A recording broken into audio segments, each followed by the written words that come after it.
Vučić kaže da je iz kabineta kancelarke Angele Merkel dobio poziv da se sastanu u nedelju u Parizu. Kaže da je uvek želeo i da uvek želi da vidi Angelu Merkel i dodao da smatra da će cela Evropa mnogo izgubiti njenim odlaskom. Nemačka kancelarka želi sa mnom bilateralni sastanak u nedelju ujutru. Ja nikad nikome ne dosađujem. Ona mi je rekla, pozovi me, ja sam je jedanput u životu pozvao. I šta to vama govori? To neki to govori o značaju i mestu Srbije. Treba ljudi u Srbiji da budu ponosni, da budu zadovoljni. A ne, znate, da sam rekao ne idem u Pariz, oni bi rekli, aha, ugrozio si nas, ostavio si nas na vetrometini, ne boriš se. Kad idem u Pariz, izdajnič, ideš tamo gde zastava. Pa idem tamo, nemam gde drugo da odem. Gde da idem? Hoćete vi da me obezbedite neku vlast u budućnosti koja će da skida zastave kosovske, albanske, kakve god hoćete po Notre Dame. Ko će to da uradi? Ajde ljudi, vratite se u život, vratite se ko Boga vas molim u realnost. Molim vas.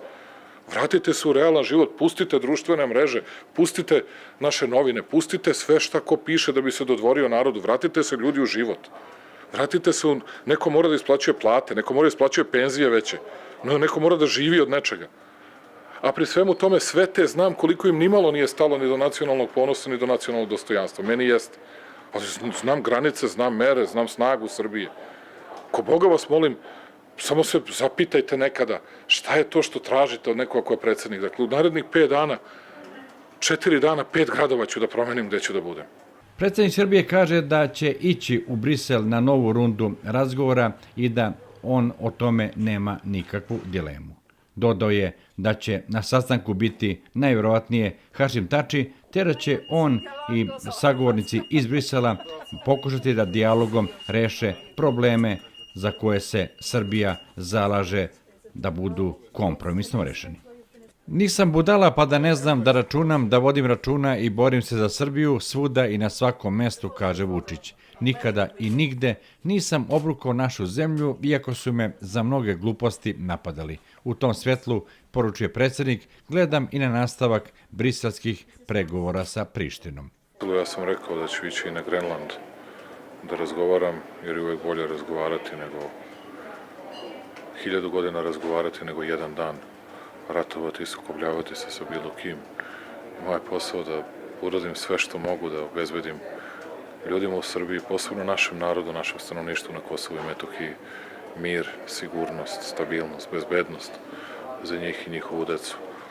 Ići ću u Brisel, ali je mnogo teško i to morate da razumete. I u svim pripremnim razgovorima, to su teški razgovori koje imamo sa predstavnicima Evropske unije. Jer mi očekujemo da oni ostvare provođenje CEFTA sporazuma u delo.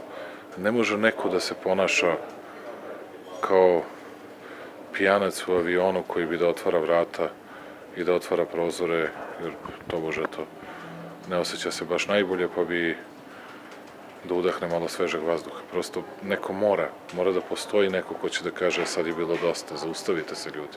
Vučić je u Helsinkiju između ostalog izjavio i da je po dolasku u tu zemlju primetio da mu mnogi ministri iz bivše vlasti sole pamet šta treba da radi po pitanju Pariza i zastave, kao i politička javnost bivšeg režima, koja drži pridike kako treba da štitimo interese naše zemlje. Mnogi od njih, kaže Vučić, nisu ni blizu praga Evrope. Opozicija ne bojkotuje izbore u pojedinim mestima, oni tamo jednostavno nemaju nikoga. Kako to, pita Vučić, vole Lučane, a ne vole Kladovo, Kulu i Boljevac. Đilas i Šolak pokušavaju da po svoj monopol stave sve operatere i televizije, kupe sve što mogu, a ja se, kaže Vučić, pitam, odakle im tolike pare? Šta su svi kreteni u Srbiji, samo su oni pametni. Država glupa, treba da izgubi sve što treba i sve što ne treba, čak i tamo gde se ne meša.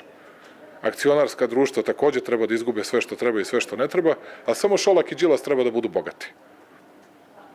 To je u redu. Lepa želja. Ali neće se država uništavati da bi oni imali, da bi oni bili još bogatiji, a država siromašnija. U moru teških pitanja predsednik Srbije, Aleksandar Vučić, stigao je i da čestita fudbalerima Crvene zvezde pobedu u Ligi šampiona nad ekipom Liverpoola. Vučić kaže da ne samo ta zvezdina pobeda, već i uspesi naših košarkaša i Zvezde i Partizana prave lepšu sliku o Srbiji. Zadovoljan sam zbog uspeha naših klubova. Očekujemo od reprezentacije još veće uspehe u fudbalu. Gradit ćemo infrastrukturu. Video sam u novinama da su rekli a šta će vam sad i stadioni, a što da se prijavljujete za svetska prvenstva? Ljudi, šta god da uradimo, očigledno da ništa ne valja. Možda nećemo ili verovatno nećemo dobiti svetsko prvenstvo, ali ćemo da izgradimo bar stadione. Izgradit ćemo 4, 5 ili 6 lepih stadiona u našoj zemlji. Pa što vam sve smeta? I to ćemo da uradimo ne povećavajući, već smanjujući javni dug. Da konačno uradimo, pošto kad mi govore, zamislite, grohotom smo se smejali gledajući Vučića kako priča o tome, a mi nemamo ni jedan stadion. Pa verovatno zašto je Vučić porušio one velelepne stadione koje su nam ostavili Đilas, Jeremić i svi ostali. Ni jedan nisu izgradili nigde. Ni jedan nigde. Ni u jednom jedinom sportu. Podići ćemo sve što nisu stigli oni da urade, uradit će neko drugi ko je obezbedio finansijsku stabilnost. A ja sam inače naučio na to. Kad se uspesi dele, tu mene nema. A kad su neuspesi, samo jedan krivac u Srbiji za sve. Kao i vama. I za kišu, i za sunce, i za zastavu u Notre Damu, i za onaj albanski dron. Za sve je samo jedan čovjek kriv. Makar nikakve veze sa svim tim nemao. Predsjednik Srbije kaže da se u politici čuda ne dešavaju često, da se to desi jednom u 10, 5 ili možda čak i više godina, ali kada Zvezda povede Liverpool, to je onda nešto posebno.